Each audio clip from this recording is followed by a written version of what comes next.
Hi everyone, welcome back once again on my YouTube channel. So guys, आज की इस video में हम फिगर ऑफ स्पीच का एक प्रैक्टिस सेट सोल्व करेंगे और देखते हैं हम कितना स्कोर कर सकते हैं इसमें।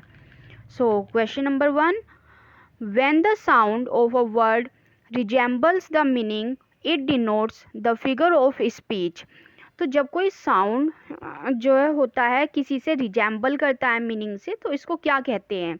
ए synecdoche, B onomatopoeia, C prosopopoeia and D transferred epithet. So इसमें हमने पहले भी ये कई बार डिस्कस किया है, जहाँ पे भी साउंड होता है और वो किसी चीज़ से रिजेंबल करता है तो वहाँ कौन सी फिगर ऑफ स्पीच होती है? सो द करेक्ट आंसर ही इज बी ओनोमेटोपोइया। इसका ओनोमेटोपोइया करेक्ट हो जाएगा। Then question number 2, the repetition of vowel sound in sequence of near by words is called. So vowel sound का जो sequence होता है इन नियर बाय वर्ड्स, तो उसको क्या बोलेंगे? So option A rhyme, B rhythm, C assonance and D caesura. So question number 2, the correct answer is C assonance. जहाँ भी वोवल साउंड है उसको एसोनेंस बोलेंगे फिगर ऑफ स्पीच को। Question number 3, what is the name of an implied simile. Implied simile का नाम बताना है हमें। तो A metaphor, B apostrophe, C hyperbole and D none of these. So question number 3, the correct answer is A metaphor. So जो metaphor होता है ये बिल्कुल सिमली जैसा होता है। इन दोनों में आपस में दो चीज़ों में जो समानता करके देखी जाती है, लेकिन जो सिमली होता है उसमें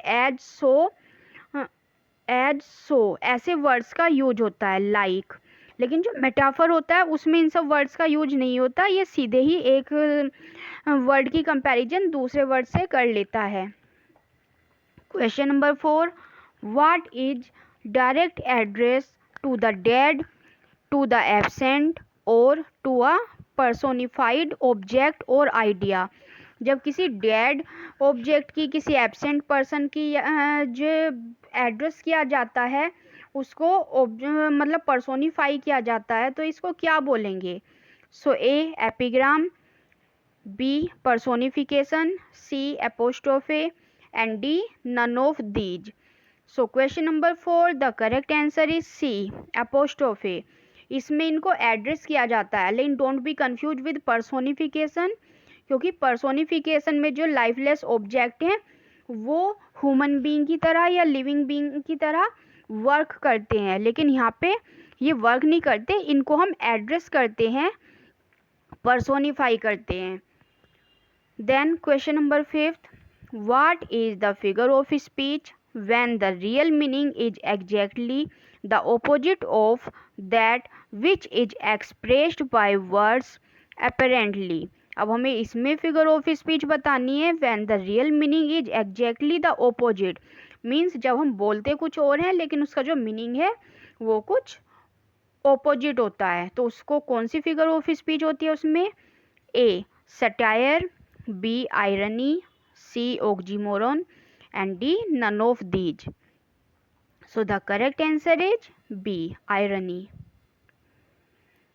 सो question number 6, what figure of speech has been used in the following line।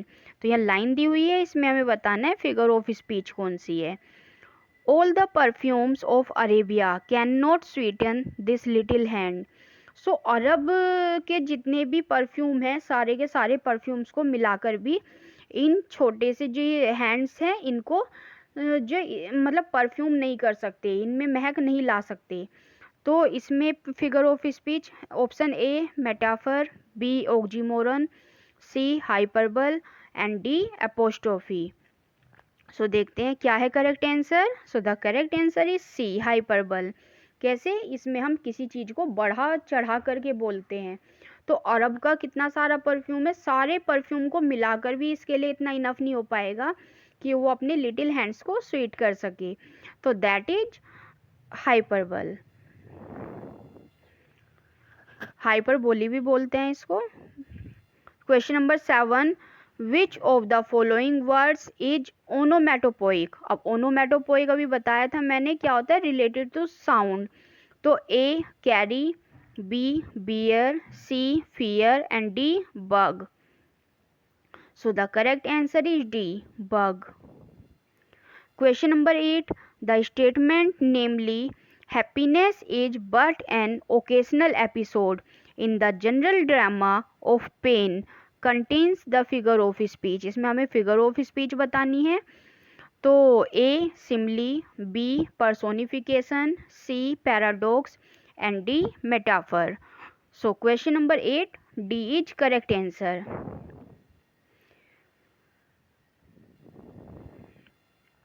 Question number 9.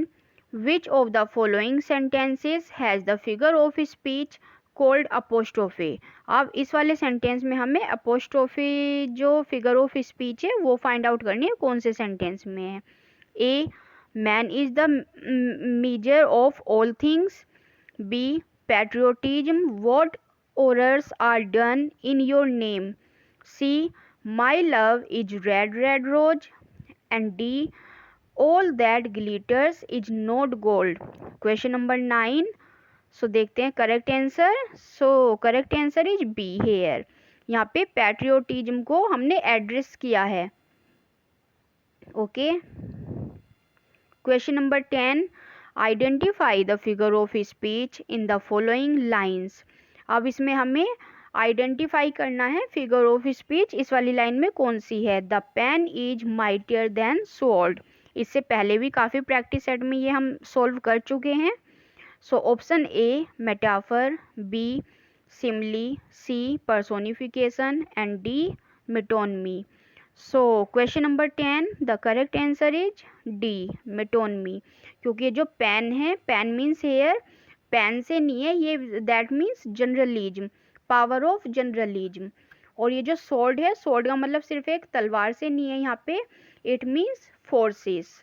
तो जब हम किसी चीज़ को इंडिकेट करने के लिए कोई दूसरा कोई नाम उसके प्लेस पे लेते हैं तो उसको हम मिटोनमी बोलते हैं। इसको हिंदी में उपनाम बोल सकते हैं हम, उपनाम है मिटोनमी का Hindi. Then question number 11.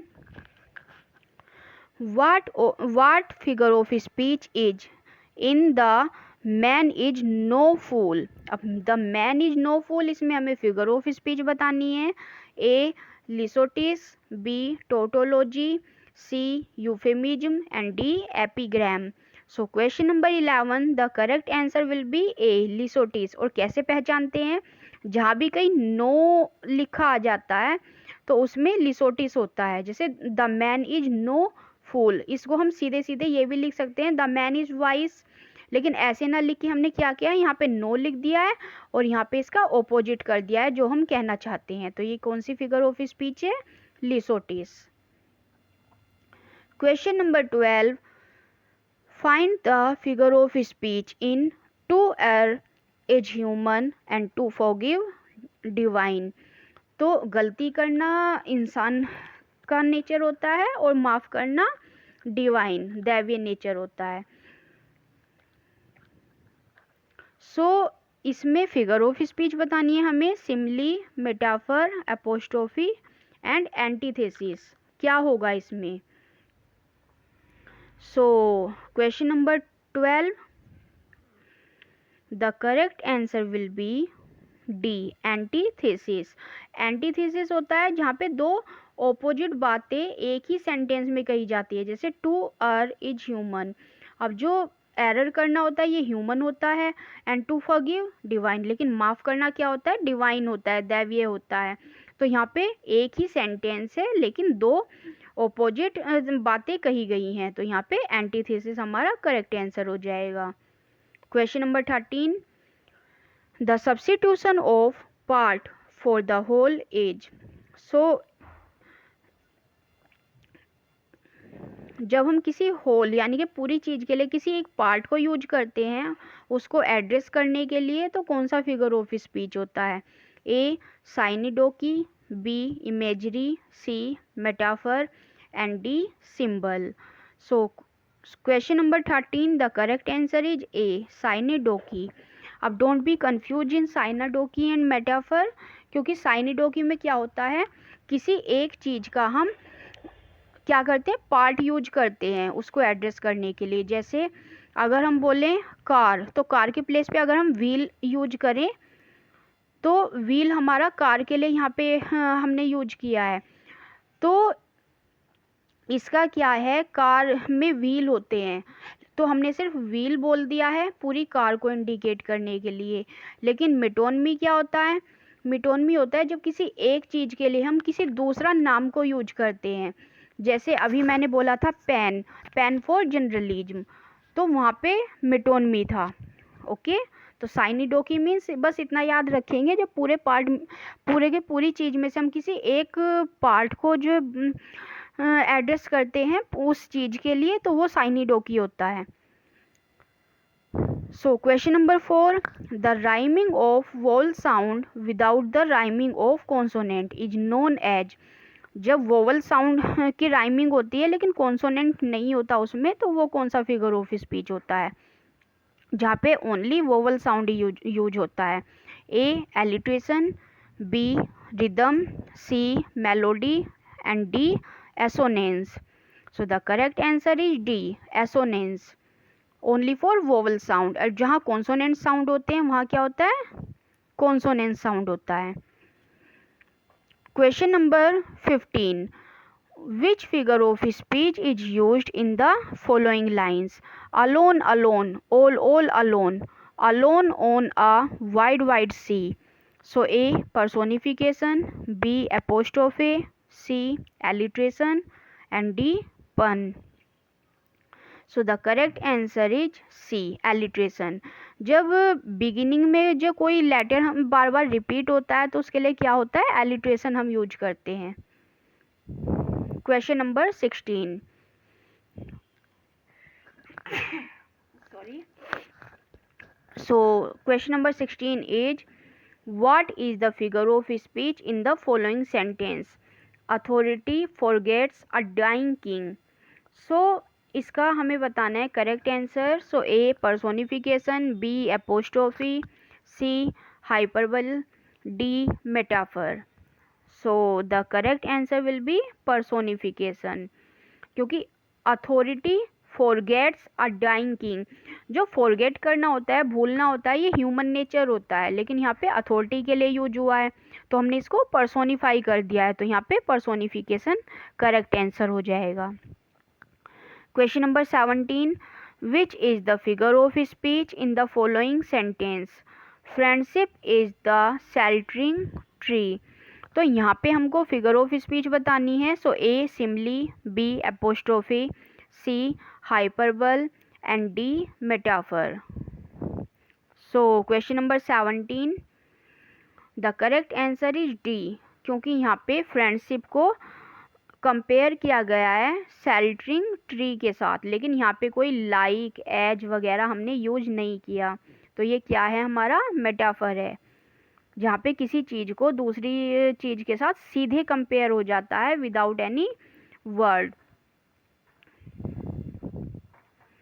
Simply में क्या करते हैं, किसी चीज़ को जब कंपेयर करते हैं तो वर्ड्स यूज करते हैं एज, लाइक, सो, और मेटाफर में कंपेयर करने के प्लेस पे उस चीज़ को डायरेक्ट दूसरी चीज़ ही मान लिया जाता है।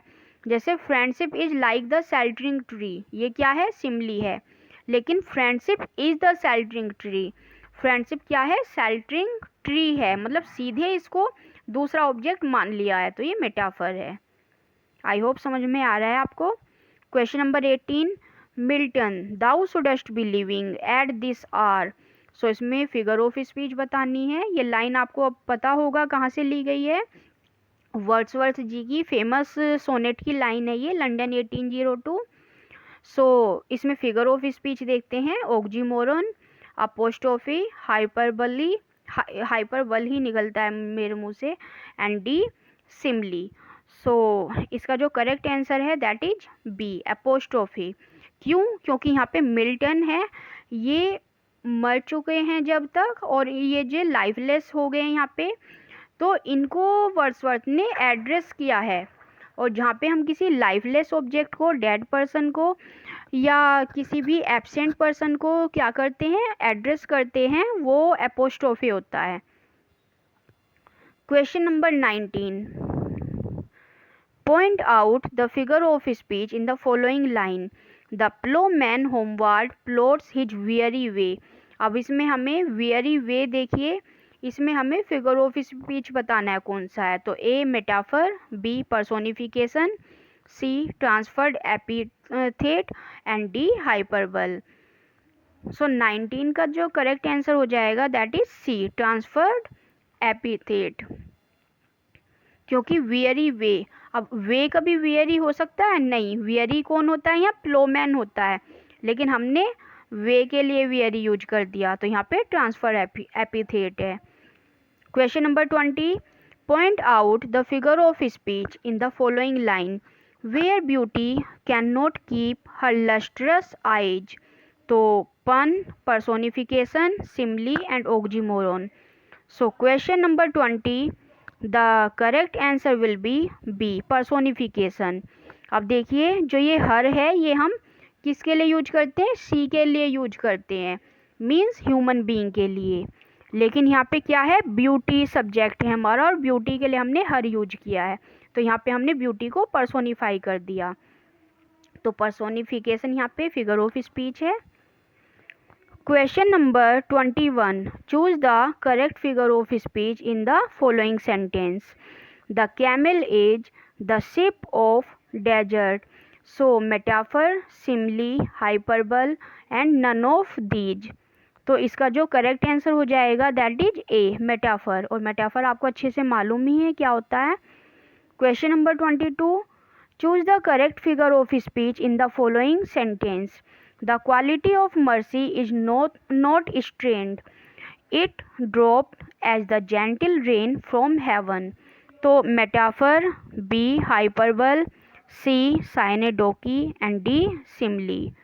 So question number 22, the correct answer is D. इसमें यहाँ देखिए it dropped as the gentle rain, तो यहाँ पे कंपेयर तो क्या है, एज आ गया है यहाँ पे, तो ये हमारा सिमली होगा. Question number 23. Choose the correct figure of speech in the following line. Like a patient etherised upon a table. So metaphor, climax, simile and D personification. So question number 23 देख लेते हैं सही answer. So the correct answer is C, very easy. Like यहाँ पे आया है, like a patient, तो यहाँ सिमली है हमारा. सिमली में हम लाइक, एज एंड सो इस तरह से वर्ड्स यूज करके जब किसी दो ऑब्जेक्ट्स की या दो चीज़ों की आपस में कंपेयर करते हैं. Question number 24. The figure of speech in he is too fond of red tape. So A simile, B metonymy, C oxymoron and D personification. तो क्वेश्चन नंबर 24 देखते हैं सही answer. So the correct answer is B metonymy. Then question number 25. The figure of speech in pluck from the memory a rooted sorrow. So A simile, B metaphor, C personification and D hyperbole. So the correct answer is D hyperbole. Question number 26. The figure of speech in the holy time is quiet as a nun is. So metaphor, hyperbole, hyperbole, C personification and D simile. So question number 26, the correct answer is D simile. तो जहाँ भी as, like and so आ जाए वहाँ हम बड़े आसानी से find out कर सकते हैं कि वह सिमली फिगर ऑफ स्पीच है. Question number 27. The sea that bares her bosom to the moon. So the figure of speech is A simile, B metaphor, C personification and D oxymoron. So 27 का C option correct है, personification. अब यहाँ देखिए the sea that bares her bosom to the moon, तो subject हमारा sea है और यहाँ देखिए हर बोसम, तो हर हमारा ह्यूमन बीइंग के लिए यूज होता है, सी के लिए यूज होता है, तो हमने सी को यहाँ पे क्या कर दिया है, पर्सोनिफाई कर दिया है. Question number 28. The figure of speech in which we ascribe intelligence and personality to inanimate things is known as A. Metaphor, B. Personification, C. Oxymoron, and D. None of these. So the correct answer is B. Personification. तो जहाँ पे भी हम intelligent और personality को किस में inanimate things यानी कि नॉन लिविंग थिंग्स में शो करते हैं वो हमारा पर्सोनिफिकेशन होता है. Question number 29. Which figure of speech has been used in the following lines? O world, O life, O time, O Julius Caesar, thou art mighty yet. तो इसमें oxymoron, rhetoric, एपोस्ट्रोफे और पर्सोनिफिकेशन. सो इसका जो करेक्ट आंसर हो जाएगा that is C, apostrophe. O word O life. Apostrophe में हम ज़्यादातर क्या करते हैं, ये वाला साइन का यूज करते हैं. ये जो ये साइन होता है इसका यूज करते हैं, एक्सक्लेमेटरी मार्क जो होता है. हर बार नहीं लेकिन मोस्टली हम यूज करते हैं. ओके. और एपोस्ट्रोफी हमारा क्या होता है, किसी भी एब्सेंट थिंग को, डेड पर्सन को, नॉन लिविंग थिंग को जब हम एड्रेस करते हैं तो वो हमारा एपोस्ट्रोफी फिगर ऑफ स्पीच है. Question number 30. What figure of speech has been used in the following lines?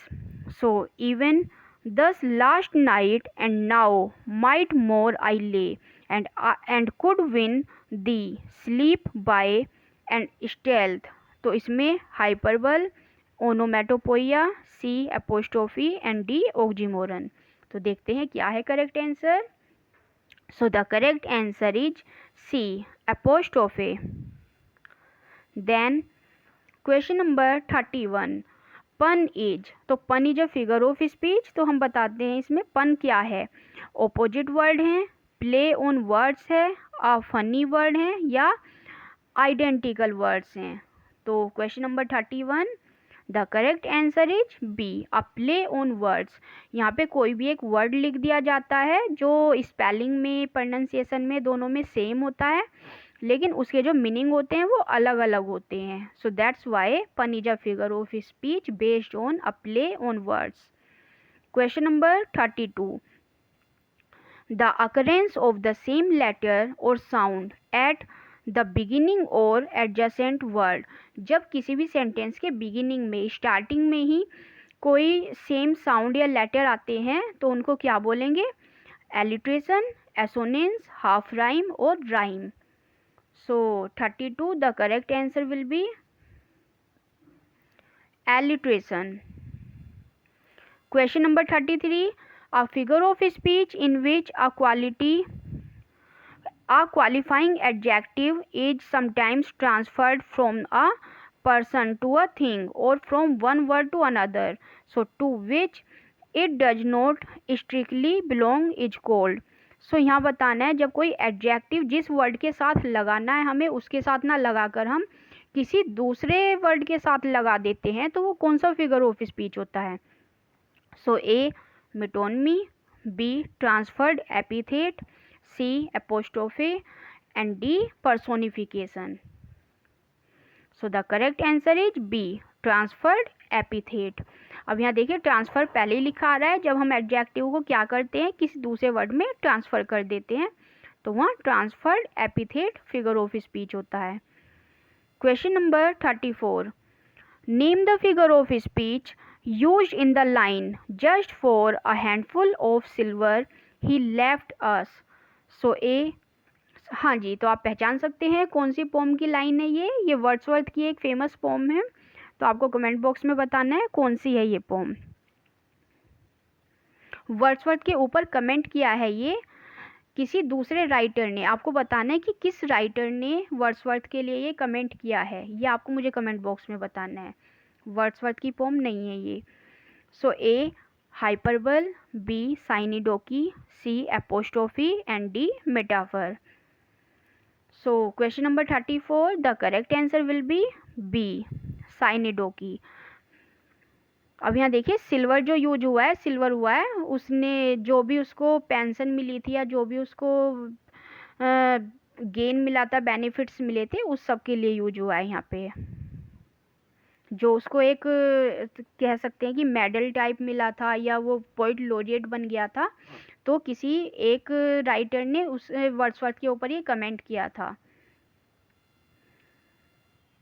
तो ये क्या था, रॉबर्ट ब्राउनिंग ने, और उनकी कौन सी पोम थी ये, the lost leader. So question number 35, the figure of speech in the line Sweet Auburn, loveliest village of the plain, where health and plenty cheered the laboring swain। इसमें बताना है कौन सी फिगर ऑफ स्पीच है ये, A hyperbole, B synecdoche, C apostrophe and D metaphor. So the correct answer of 35 question is C, apostrophe. Then question number 36, name the figure of speech used in the line the soldier fights for glory and a shilling a day। So A hyperbole, B synecdoche, C apostrophe and D anticlimax। सो इसका जो correct answer है that is D, anti climax. तो climax क्या होता है, like अ ladder, जैसे सीढ़ी पे एक इवेंट से आगे मतलब बढ़ते जाते हैं इन असेंडिंग ऑर्डर, लेकिन एंटी क्लाइमैक्स में क्या होता है, इसमें डिसेंडिंग ऑर्डर में हम इवेंट्स को बताते हैं। जैसे the soldier fights for glory and a ceiling a day. अब सीलिंग अ डे अगर पहले आता और ग्लोरी बाद में आता तो क्लाइमैक्स हो जाता, लेकिन उसने पहले ग्लोरी दे दिया और फिर ग्लोरी के बाद में एक छोटी सी चीज़ सीलिंग अ डे दे दिया, तो ये हमारा anticlimax figure of speech है। Question number 37, golden lads and girls all must as chimney sweepers come to dust. So A simile, B metaphor, C personification and D antithesis. तो कौन सा इसमें figure of speech हो जाएगा, so the correct answer is D, antithesis. और इसमें सिमली क्यों नहीं बताया हमने, क्योंकि सिमली ये सिंपल एक लाइन नहीं है, इसमें दो लाइन दी हुई हैं, और जब दो लाइन ऑपोजिट देते हैं तो वहाँ एंटीथेसिस हमारा फिगर ऑफ स्पीच होता है। Question number 38, the naked every day he clad when he put on his clothes। तो सिमली, पन, पर्सोनिफिकेशन और antithesis. The correct answer is B, pun. तो यहाँ क्लैड देखिए, क्लैड के यहाँ पे दो मीनिंग जाएंगे, the naked every day he clad when he put on his clothes. Okay, so यहाँ पे पन हमारा फिगर ऑफ स्पीच है। Question number 30, O mischief thou are swift to enter in the thoughts of desperate men। So apostrophe, B pun, C personification and D is antithesis। तो इसमें हमारा correct answer हो जाएगा ए, apostrophe. यहाँ में हमने mischief को क्या किया है, एड्रेस किया हुआ है। Question number 40, knowledge is proud that it knows so much, wisdom is humble that it knows no more। So A apostrophe, B pun, C personification and D antithesis। तो यहाँ पे जो करेक्ट हमारा आंसर हो जाएगा, आई थिंक आपने सोच लिया होगा कौन सा करेक्ट आंसर है। So question number 40, the correct answer is C, personification. देखिए knowledge, knowledge is proud, non living thing है, ये लिविंग थिंग तो है नहीं knowledge, but knowledge is proud, और प्राउड क्या है, ह्यूमन बीइंग के लिए यूज होता है। अब यहाँ देखिए सेकंड लाइन में विजडम, विजडम भी हमारी नॉन लिविंग थिंग हो गई, लेकिन विजडम इज हम्बल। तो ये जो प्राउड और हम्बल है ये ह्यूमन क्वालिटी होती हैं जो इन्होंने नॉन लिविंग थिंग्स के लिए या एब्स्ट्रैक्ट थिंग्स के लिए यूज किए हैं। दोनों एब्स्ट्रैक्ट थिंग्स हैं ये, नॉलेज एंड विजडम, और ह्यूमन क्वालिटी इनके साथ यूज हो रही है, तो यहाँ पे इसलिए हमारा क्या है, पर्सोनिफिकेशन आ गया है। Question number 41, sceptre and crown must tumble down and in the dust be equal made with the poor crooked scythe and spade। So apostrophe, pun, metonymy and D antithesis। So the correct answer is C, metonymy।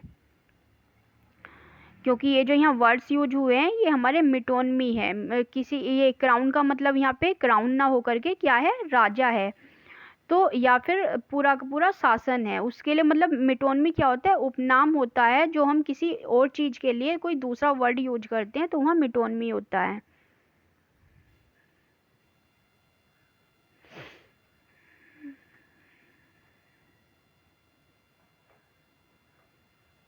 Then question number 42. Labor wide as the earth has its summit in heaven. So इसमें देखते हैं figure of speech कौन सा है, A apostrophe, B pun, C metonymy and D simile. So the correct answer is D simile. तो very easy, यहाँ पे as आ गया है हमारा, एज द अर्थ से कंपेयर की है और साथ में एज भी आया है, तो ये हमारा सिमली है। Question number 43. Speech was given to man to conceal his thoughts. So apostrophe, epigram, metonymy and simile. तो यहाँ देख लेते हैं correct answer. So the correct answer is B epigram. Epigram एक तरह से कहावत टाइप या कुछ सेइंग होती हैं। Speech was given to man to conceal his thoughts, तो ये क्या है हमारा एपिग्राम फिगर ऑफ स्पीच है। 44.